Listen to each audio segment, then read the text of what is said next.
நீங்கள் சகல துர்க்குணத்தையும் சகலவித கபடத்தையும் வஞ்சகத்தையும் பொறாமைகளையும் சகலவித புறங்கூறுதலையும் ஒழித்துவிட்டு நீங்கள் வளரும்படி.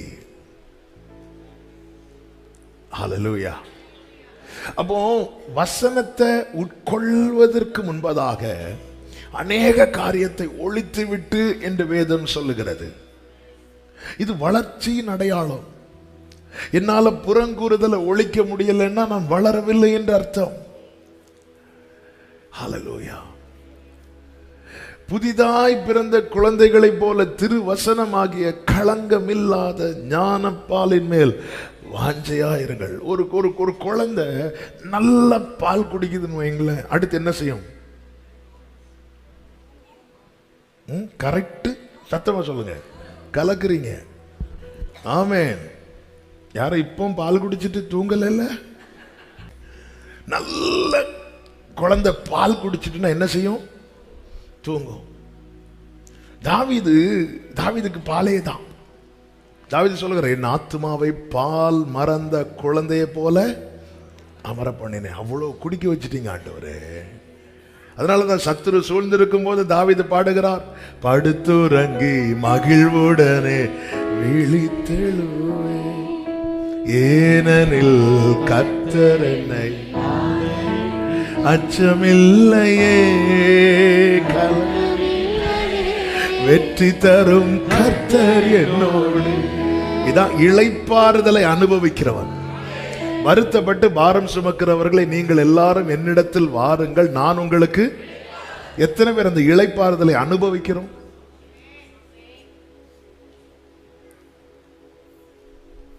அனுபவிக்க முடியல. இன்னைக்கு தந்துட்டார், அனுபவிக்கிறோமா? அனுபவிக்கலன்னா வளரலன்னு அர்த்தம். அந்த குழந்தைக்கு கொசுவை பத்தி கவலை உண்டா? கரண்ட் போன கவலை உண்டா? கரண்ட் போறது தெரியாது. ஏன்னா ஃபேன் சுத்துறது நின்றுட்டுனா அம்மாக்க கை படுத்துறங்கி. நம்ம இளைப்பாறுதல் நம்மளால அனுபவிக்க முடியுதா?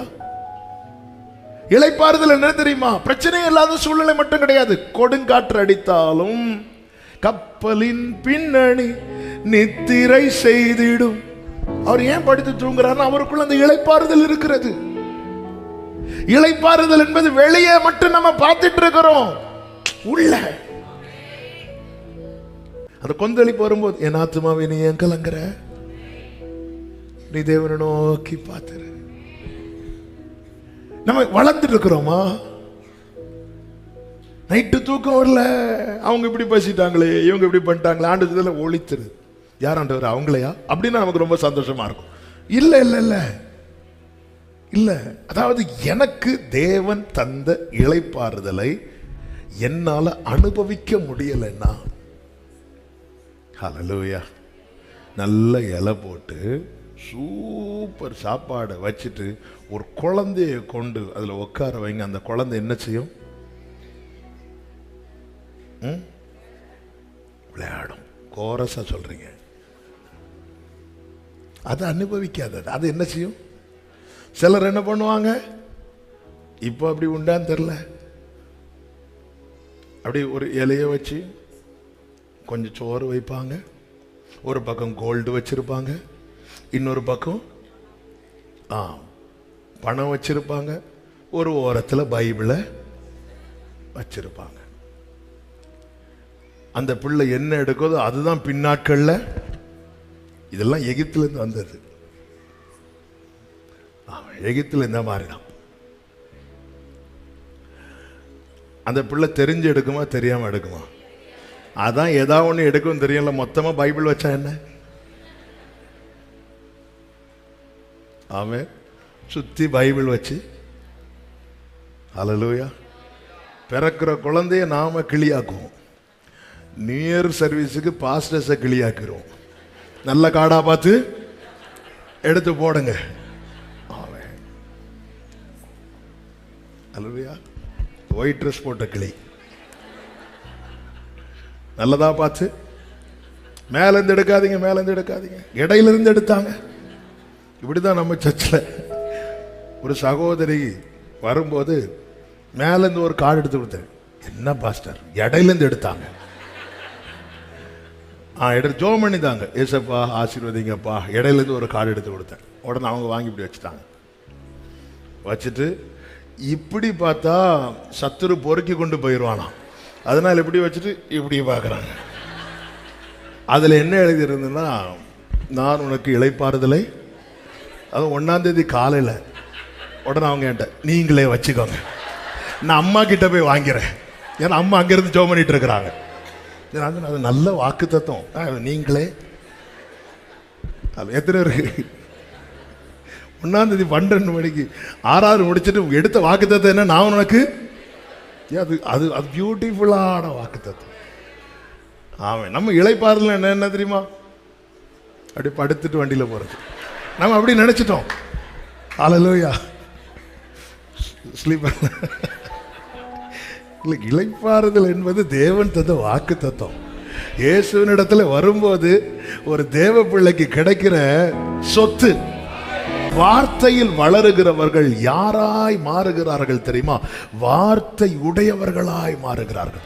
ஏங்க, நம்ம கிட்ட என்ன இருக்குன்னு கேட்டா நம்ம சூழ்ந்து இருக்கிறவங்க இதுதான் சொல்லணும், இவங்க கிட்ட வார்த்தை இருக்குப்பா. ஆமே.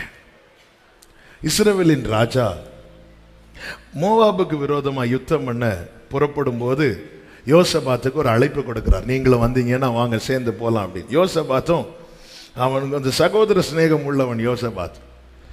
ஆமே, சரி நம்மளும் நான் தான்ப்பா, நீ தான்ப்பா, நான்லாம் டைலாக்லாம் விட்டுட்டு யோசபாத்தை கூட போறார். ஏதோமின் வழியா போகும்போது ஏதோமின் ராஜாவை சேர்ந்துக்கிறாங்க. இப்போ மூவருமாக புறப்படும் போது ஏதோமின் வழியா வராங்க. அந்த வனாந்திரத்தில் அவர்களுக்கு தண்ணீர் இல்லாமல் போயிற்று. 2 ராஜாக்கள் 3:9 சொல்லப்பட்டிருக்கிறது, தண்ணீர் இல்லாமல் போயிட்டு. உடனே இஸ்ரவேலின் ராஜா ஐயோன்னு புலம்ப ஆரம்பிக்கும் போது யோசபாத் கேட்கிறான், கர்த்தரிடத்தில் விசாரிக்கும்படி கர்த்தருடைய தீர்க்கதரிசி ஒருவரும் இங்கே இல்லையா என்று கேட்டதற்கு 11வது வசனத்துல, எலியாவின் கைகளுக்கு தண்ணீர் வார்த்த எலிசா இங்கே இருக்கிறான் என்று இஸ்ரவேலின் ராஜாவின் ஊழியக்காரர்களில் ஒருவன் மறுமொழியாக சொல்லுகிறான். உடனே யோசபாத் என்ன சொல்லுகிறான் தெரியுமா? யோசபாத் அவனை நோக்கி, கர்த்தருடைய வார்த்தை என்ன வார்த்தைங்க? இஸ்ரவேலின் ராஜாவுடைய ஊழியக்காரன் அவனை பத்தி என்ன சொல்லுகிறான்? அவன் எலியாவின் கைக்கு தண்ணீர் வார்த்தவன். இப்பொழுது தீர்க்கதரிசி தான், ஆனாலும் எப்படி அறிமுகப்படுத்துகிறான் தெரியுமா? எலியாவின் கைக்கு. அவன் இங்கே சும்மா சுத்திட்டு கிடந்தவன். அவன் டெய்லி காலில் வேலைக்கு போறவன், அவன் கூலி வேலை செய்யறவன், அவன் இந்த ஆள், அவன் இந்த ஆள். யோசபாத் சொல்லுகிறான் அவனை நோக்கி, பாரு, கர்த்தருடைய வார்த்தை அவனிடத்தில் இருக்கிறது. ஹல்லேலூயா, ஹல்லேலூயா, ஹல்லேலூயா. எலிசாவை பத்தி எப்படி சொல்லப்படுகிறது இப்பொழுது? கர்த்தருடைய வார்த்தை அவனிடத்தில் இருக்கிறது. நம்மை குறித்து பேசுகிற கூட்டத்தில் அவனை தெரியாதா, இவனை தெரியாதா, இப்படி பேசுகிற ஒரு நடுவில் சில யோசபாத்துகளை வைத்திருப்பார். ஆமென் சொல்லுங்க பார்க்கலாம். சில யோசபாத்துகளை வைத்திருப்பார். அவங்க சொல்லணும், கர்த்தருடைய வார்த்தை அவனிடத்தில் இருக்கிறது. நம்ம வீட்டில் இருக்கிறவங்க இந்த சாட்சியை கொடுக்க முடியுமா? கர்த்தருடைய வார்த்தை. நம்ம பிள்ளைங்க சொல்லுவாங்களா, எங்க அப்பா கிட்ட வார்த்தை இருக்கு, எங்க அம்மா கிட்ட வார்த்தை இருக்கிறது. நம்ம புருஷன் அப்படி சொல்லுவாங்களா, மனைவி அப்படி, அவங்க கிட்ட வார்த்தை இருக்கிறது. நம் ஆண்டவர் வார்த்தையானவர் என்று பாடுகிறோம். அவர் வார்த்தையானவர், நாம் வார்த்தை உடையவர்கள். ஹல்லேலூயா. நல்லா கவனிச்சீங்களா? வார்த்தை உடையவன் தேடப்படுவான். வார்த்தை உடையவன் தேடப்படுவான். 40 வருடம் மோசே இஸ்ரவேல் குடும்பத்தை விட்டு விலகி இருக்கிறான். அந்த 40 வருடம் மோசேயை யாரும் தேடல.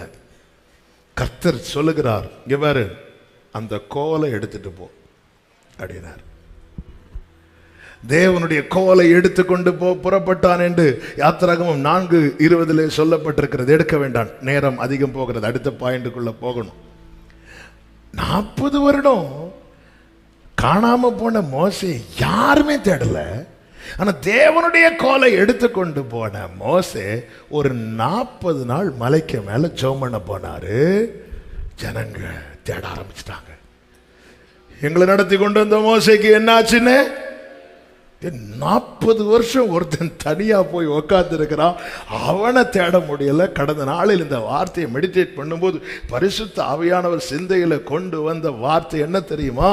நம்ம ஒருத்தங்க தேடலைன்னா அவங்க நம்ம மறந்தாங்க என்று அல்ல, அவர்களை நாம மறக்க பண்ணிட்டோம். நம்ம அந்த அளவுக்கு அவர்களுக்கு. வார்த்தையுடையவன் தேடப்படுவான். வார்த்தையுடையவன். வார்த்தை இல்லாம மோசே 40 வருஷம் இல்லாதது அவங்களுக்கு கவலை இல்லை. ஆனா வார்த்தையுடையவன் ஒரு 40 நாள் இல்லாம போனதும் அங்க எல்லாமே கொலாப்ஸ் ஆயிட்டு. அடுத்து ஒரு ஆச்சரியமான காரியம் பாருங்க. வார்த்தை இல்லாத மோசே 2 பேருடைய பிரச்சனையை தீர்க்க போனான். 2 பேருடைய பிரச்சனை. 2 பேர் சண்டை போட்டுட்டு இருக்கும்போது, ஏன்பா நீங்க சண்டை போடுறீங்கன்னு கேட்கும் போது, உன்னெல்லாம் எங்களுக்கு தலைவனா வைத்தது யாருன்னு கேட்டு தள்ளி விட்டாங்க. ஆனா இப்போ வார்த்தையுடைய மோசே மலையிலிருந்து இறங்கி வருகிற வார்த்தையோடு வருகிறான். ஜனங்கள் எல்லாரும் தாங்கள் கொண்டு வந்த தங்கள் கையின் சம்பாத்தியமான பொன்னினாலே ஒரு கன்றுக்குட்டியை உண்டு பண்ணி வைக்கிறாங்க. அதை மோசே அடித்து உடைக்கிறான். அந்த கூட்டத்தில் ஒருவன் கூட அதை எதிர்க்கவில்லை. அன்னைக்கு 2 பேர் பஞ்சாயத்து தீர்க்க போறான். வேல்யூ இல்லை மோசைக்கு. என்னுடைய வேல்யூவை ஆட் பண்றது என் படிப்பு அல்ல, என் பதவி அல்ல, என் பணம் அல்ல, கர்த்தருடைய வார்த்தை.